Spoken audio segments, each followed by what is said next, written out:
Next हम बात करते हैं काइनेटिक्स और काइनामेटिक्स ऑफ पोस्चर।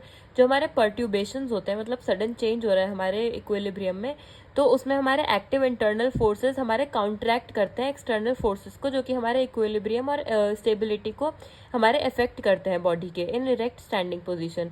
स्टेबिलिटी हमारी कैसे मेंटेन होती है? By keeping the body centre of gravity over the base of support.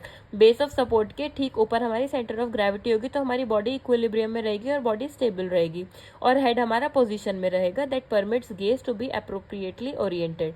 कुछ हमारे इसमें फैक्टर्स होते हैं सब, जैसे एक्सटर्नल फोर्सेस, इंटरनल फोर्सेस। इन इंटरनल फोर्सेस में आते हैं हमारे inertia, gravity, ground reaction force, coincident action line और एक्सटर्नल और इंटरनल मूवमेंट्स। तो सबसे पहले इसमें आता है हमारा एक्सटर्नल फोर्स। इसमें आएगा हमारा इनर्शिया, ग्रेविटी और ग्राउंड रिएक्शन फोर्स।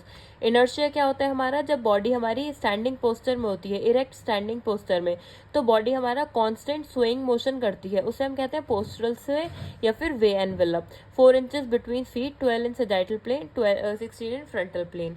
नेक्स्ट आता है हमारा ग्रेविटी। ग्रेविटी क्या है हमारा? वो फोर्स होती है जो कि डाउनवर्ड एक्ट करती है from body centre of gravity. LOG हमारी फॉल करती है with base of support. Next आता है हमारा ग्राउंड रिएक्शन फोर्स। नेक्स्ट आता है हमारा ग्राउंड रिएक्शन फोर्स। जब भी हमारी बॉडी कांटेक्ट में होती है ग्राउंड के, तो हमारा ग्राउंड बॉडी को बैकवर्ड पुश करता है, तो इस वेक्टर हमारा रिप्रेजेंट करता है, उसे हम कहते हैं ground reaction factor, ground reaction force vector.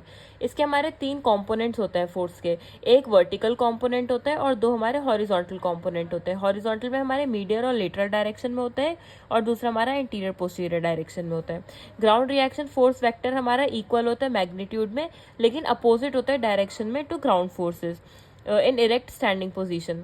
The point of application of ground reaction force vector is at body center of pressure. जहाँ पे हमारा center of pressure होता है, वहाँ पे हमारा point of application होता है वेक्टर का। center of pressure हमारा located होता है foot में in unilateral stance, और between feet होता है in bilateral stance. नेक्स्ट हम बात करते हैं इंटरनल फोर्सेस की। Muscle activity, passive tension, ligaments में, टेंडन्स में, जॉइंट कैप्सूल और other soft tissue structures. Next आती है हमारी coincidence action line. Ground reaction force vector और एलओजी की हमारी कोइंसिडेंस एक्शन लाइन होती है इन इरेक्ट स्टैंडिंग पोस्चर।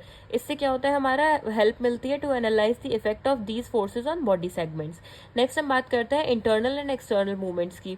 एलओजी हमारी पास करती है at a distance from axis, और external gravitational movement is created and it causes rotation of super impose body segments around that joint axis unless it is opposed by counter balance internal movement और muscle contraction. Next हम बात करते हैं optimal posture और ideal posture की। Ideal posture हमारा वो होता है जिसमें हमारी बॉडी सेगमेंट्स हमारे प्रॉपर्ली अलाइन होते हैं वर्टिकली, और एलओजी हमारी पास करती है through all joint axis. Normal body structure हमारे make it impossible to achieve but is possible to attain posture close to ideal one.